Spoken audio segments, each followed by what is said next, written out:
اللہ تعالیٰ نے تمام انبیاء کرام کو لوگوں کی ہدایت اور رہنمائی کے لیے پیدا فرمایا۔ آدم سے لے کر کے رسول اعظم صلی اللہ تعالیٰ علیہ وسلم تک سب کے سب لوگوں کی پیشوائی رہنمائی کرتے رہے، لوگوں کو سچی راہ بتاتے رہے، اچھی بات بتاتے رہے، سیدھی راہ دکھاتے رہے، مگر پیارے مصطفیٰ صلی اللہ تعالی علیہ وسلم نے اعلان فرمایا ان خاتم النبیین ولا نبی بعدی، میں آخری نبی ہوں، میرے بعد کوئی نبی نہیں آئے گا۔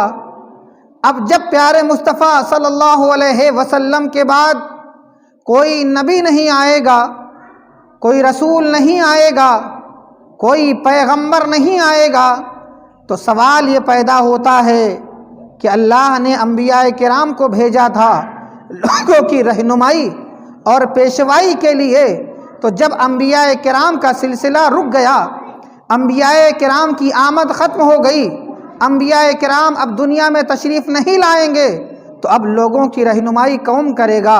لوگوں کی پیشوائی کون کرے گا؟ انہیں سیدھی راہ کون بتائے گا؟ انہیں سچے راستے پر کون چلائے گا؟ اللہ تعالیٰ تک کون پہنچائے گا؟ پروردگار عالم کی پہچان کون کرائے گا؟ رسول کریم صلی اللہ علیہ وسلم کی معرفت کون بتائے گا؟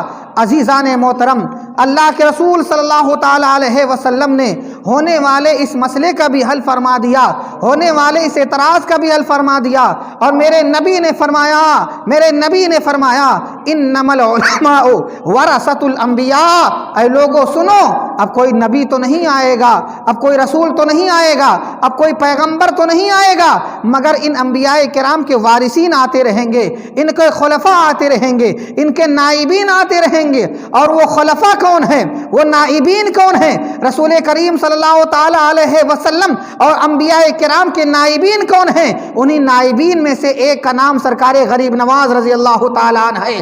اللہ تعالیٰ کے نائبین میں سے، اور اللہ کے رسول صلی اللہ علیہ وسلم اور انبیاء کرام کے نائبین میں سے ایک نائب کا نام حضرت غوث پاک رضی اللہ تعالی عنہ ہے۔ انہی نائبین میں سے ایک نائب کا نام امام اعظم ہے۔ انہی نائبین میں سے ایک نائب کا نام حضرت قطب الدین بختیار کاکی ہے۔ انہی نائبین میں سے ایک نائب کا نام حضرت نظام الدین اولیاء محبوب الہی ہے۔ انہی نائبین میں سے حضرت وارث پاک بارہ بنکوی ہیں۔ انہی نائبین میں سے حضرت مخدوم اشرف جہانگیر کی چھوچوی ہے۔ انہی نائبین میں سے حضرت مسعود غازی رضی اللہ تعالیٰ عنہ بہرائچی ہے، اور انہی نائبین میں سے حضرت امام احمد رضا خان فاضل بریلوی رضی اللہ تعالیٰ عنہ ہے۔ اللہ تعالیٰ کے پیارے حبیب صلی اللہ علیہ وسلم اور دیگر نائبین کے، اور اللہ کے رسول صلی اللہ علیہ وسلم اور دیگر انبیاء کرام کے نائبین تا قیامت آتے رہیں گے۔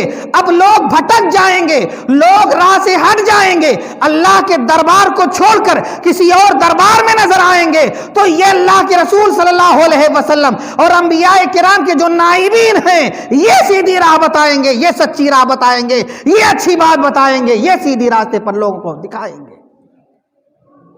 یہی وجہ ہے، یہی سبب ہے، یہی ریزن ہے کہ نبیوں کا سلسلہ تو بند، مگر ولیوں کا سلسلہ قیامت تک جاری رہے گا۔ اور دیکھو، ہر ملک، ہر شہر میں، ہر علاقے میں اللہ نے نبیوں کے وارثین کو بھیج دیا ہے۔ کوئی شہر، کوئی ملک، کوئی علاقہ ان وارثین انبیاء سے خالی نہیں ہے۔ دنیا کے کسی بھی حصے میں چلے جائیے، آپ بغداد کے رہنے والے ہو تو حضرت جنید بغدادی وہاں موجود ہے، بغداد کے رہنے والے ہو حضرت شاہ عبد القادر جیلانی بغدادی بڑے پیر دستگیر موجود ہیں، پاکستان کے رہنے والے ہو حضرت بابا فرید گنج شکر موجود ہیں، اجمیر کے رہنے والے ہو تو اجمیر میں حضرت معین الدین چشتی اجمیری موجود ہیں۔ اگر آپ اجمیر نہیں جا سکتے ہو، جس شہر کے رہنے والے ہو، اپنے شہر میں اللہ کے ان پیاروں کو، انبیاء کرام کے ان نائبین کو دیکھنا چاہتے ہو، بہرائچ میں رہتے ہو تو حضرت سیدی سالار مسعود غازی بہرائچ میں ہے، اگر بارہ بنکی میں رہنے والے ہو تو حضرت وارث پاک بارہ بنکوی موجود ہیں، اگر گونڈا کے رہنے والے ہو تو حضرت بابا صدر الدین شاہ اور حضرت مینا شاہ گونڈوی موجود ہیں، لکھنؤ کے رہنے والے ہو تو لکھنؤ میں حضرت مینا شاہ لکھنوی موجود ہے، اناؤ کے رہنے والے ہو تو حضرت بقاء اللہ شاہ علیہ رحمت و رضوان وہاں موجود ہے۔ برادران ملت اسلامیہ، گویا کہ اللہ تعالیٰ نے اپنے ان انبیاء کرام کے وارثین کو، اپنے ان پیارے بندوں کو، اپنے ان اللہ تعالیٰ نے برگزیدہ بندوں کو دنیا کی ہر حصے ہر کونے میں بھیج دیا ہے۔ جہاں بھی تم جانا چاہو، جس علاقے میں رہنا جانا چاہو، اس علاقے میں اللہ کے یہ پیارے بندے آپ کو مل جائیں گے۔ سرکار غریب نواز رضی اللہ تعالی عنہ کون ہیں؟ ایک شہر کا نام ہے سنجر، سنجر کے رہنے والے ہیں۔ آنکھیں کھولی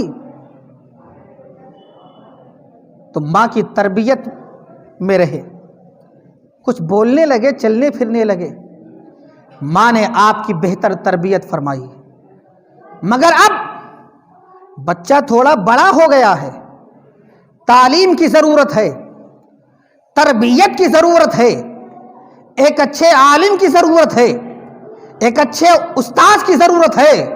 تو اپنے علاقہ سنجر سے نکل کر کے سمرقند جو دوسرا شہر ہے، آپ وہاں پہنچتے ہیں۔ آپ نے وہاں قرآن کریم کا حفظ کیا، قرآن کریم حفظ کرنے کے بعد آپ نے مولویت اور کی کچھ کتابیں بھی پڑھی، اور کچھ کتابیں پڑھنے کے بعد جب وہاں سے آپ فارغ ہو گئے، ابھی آپ کی تشنگی بجھی نہیں ہے، ابھی آپ کی پیاس بجھی نہیں ہے، تو سمرقند کے بغل میں ایک دوسرا شہر جسے بخارا کہا جاتا ہے، آپ بخارا گئے، اور بخارا میں آپ نے رسول کریم صلی اللہ تعالی علیہ وسلم کی حدیث کی تعلیم حاصل کی، آپ نے قرآن کی تعلیم حاصل کی، آپ نے علم حدیث سیکھا، آپ نے علم فقہ سیکھا، آپ نے علم ریاضی سیکھا، آپ نے علم صرف سیکھا، آپ نے علم نحو سیکھا، آپ نے علم ادب سیکھا، آپ نے عربی زبان و ادب پر مہارت حاصل کی۔ گویا کی تمام علوم و فنون پر جب آپ ماہر ہو گئے، تب آپ کو ایک روحانی پیشوا کی ضرورت پہ آئی، روحانی پیشوا کی ضرورت سامنے آئی۔ کوئی مربی ہو، کوئی بہترین مرشد ہو، کوئی روح کا علاج کرنے والا ہو، روح کے اندر تازگی پیدا کرنے والا ہو، روح کو نور سے منور کرنے والا ہو، زندگی کے اندر انقلاب پیدا کرنے والا ہو، تو آپ اپنے شیخ و مرشد کی بارگاہ میں گئے۔ وہ شیخ مرشد کون ہے؟ حضرت عثمان ہارونی رضی اللہ تعالیٰ عنہ ہے۔ اب شیخ و مرشد کے پاس گئے ہیں، اپنے پیر کی بارگاہ میں گئے ہیں۔ اب پیر و مرشد یعنی عثمان ہارونی نے کہا، بیٹا اب میری تربیت کے سائے میں آ گئے ہو، جاؤ فلاں کمرہ ہے، اس کمرے کے اندر تم وظیفہ کرو، اور یہ آیت پڑھتے رہنا، یہ قرآن کا ٹکڑا پڑھتے رہنا، یہ وظیفہ کرتے رہنا، یہ کلمہ پڑھتے رہنا، یہ درود پڑھتے رہنا، یہ اوراد و وظائف کرتے رہنا۔ عزیزان محترم، حضرت سرکار غریب نواز اپنے پیر و مرشد کے بتائے ہوئے راستے کے مطابق، ان کی تعلیم کے مطابق اب آپ دن رات پڑھائی کر رہے ہیں، دن رات وظیفہ کر رہے ہیں۔ وظیفہ کرتے کرتے کافی دن گزر گیا، اچانک ایک دن پیر و مرشد نے بلایا، اور پیر و مرشد نے بلانے کے بعد میں کہا، بیٹا غریب نواز، بیٹا محمد حسن، یہ بتاؤ میری دو انگلیوں کے درمیان تم کیا دیکھ رہے ہو؟ اس کے بعد انگلیاں نیچے کر لی، بتاؤ بیٹا حسن تم انگلیوں کے درمیان میں کیا دیکھ رہے ہو؟ میرے سرکار غریب نواز چونکہ مسلسل وظیفے میں وظیفہ، اوراد پہ اوراد کرتے چلے جا رہے تھے، پیر و مرشد کی نگاہ توجہ بھی مکمل تھی، اس لیے میرے غریب نواز نے فرمایا، میرے پیر و مرشد میں ان دونوں انگلیوں کے درمیان ایک سے لے کر کے 7ویں آسمان تک سب کچھ دیکھ رہا ہوں، اور جب آپ انگلی نیچے کر لیتے ہیں تو میں ایک زمین سے لے کر کے میں ایک زمین سے لے کر کے 7ویں زمین تک سب کچھ دیکھ رہا ہوں۔ استاد نے فرمایا، شیخ نے فرمایا، بیٹا ابھی بہت کمی ہے۔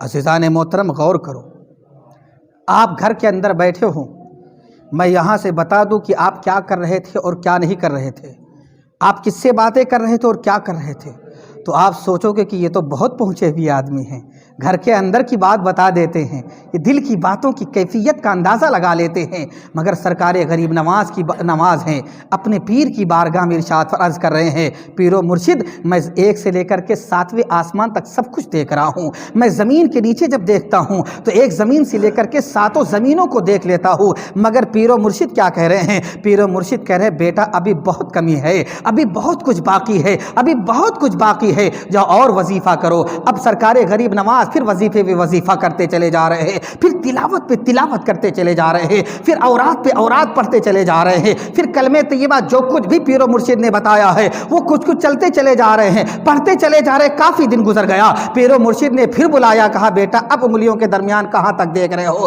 اور ان انگلیاں جب جھک جاتی ہیں اور نیچے کو ہو جاتی ہیں تب تم کہاں تک دیکھتے ہو؟ تو حضرت غریب نواز نے ارشاد فرمایا، میرے استاد، میرے مربی، میرے مرشد، اب میں 7 آسمانوں سے آگے عرش تک دیکھ رہا ہوں اور 7 زمینوں کے نیچے میں تحت الثری تک دیکھ رہا ہوں۔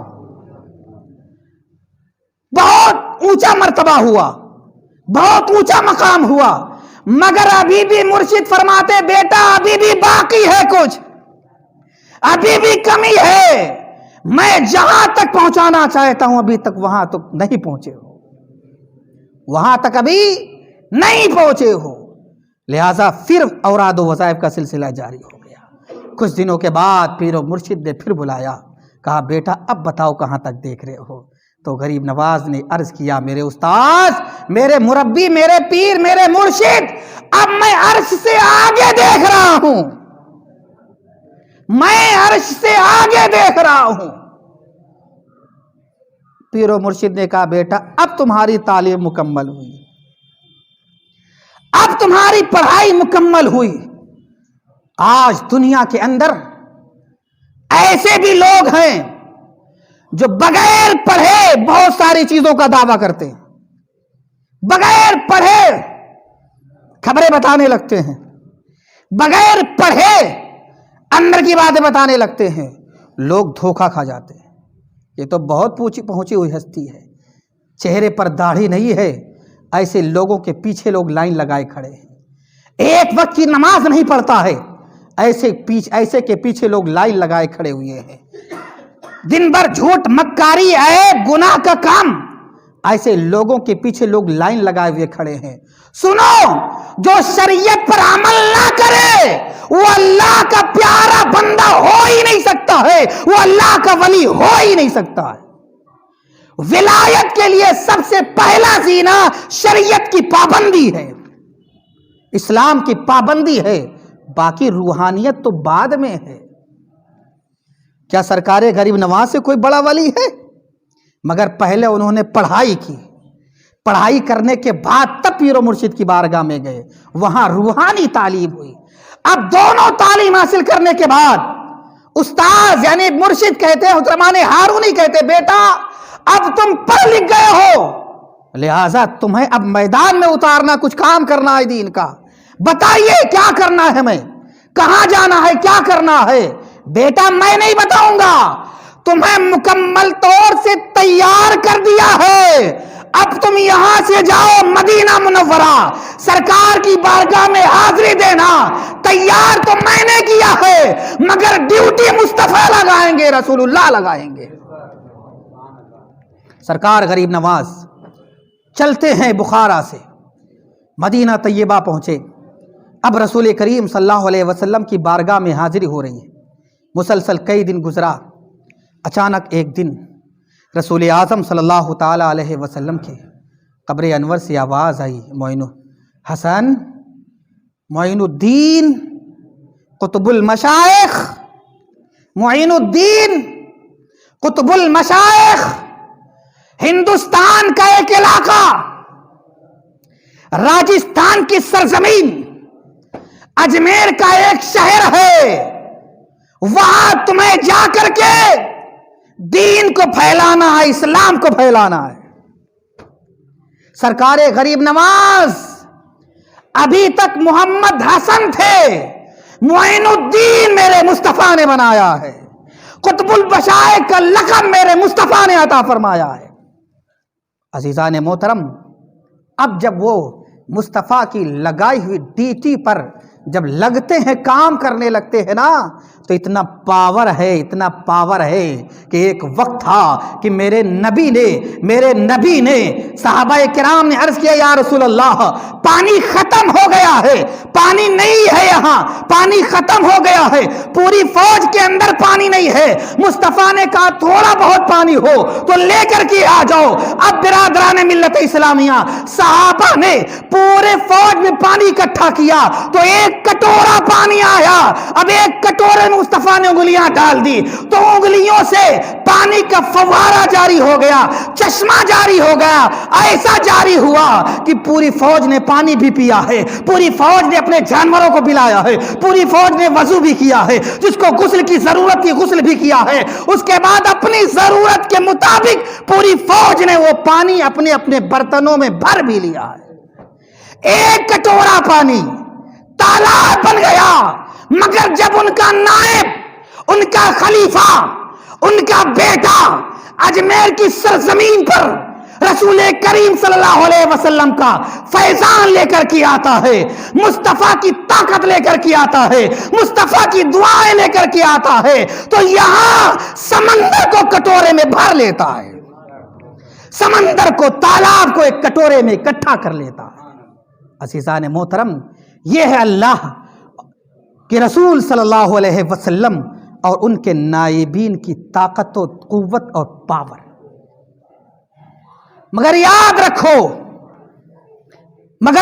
رکھو صرف غریب نواز، صرف چشتی، صرف مرشد کرنے سے کام نہیں چلتا ہے۔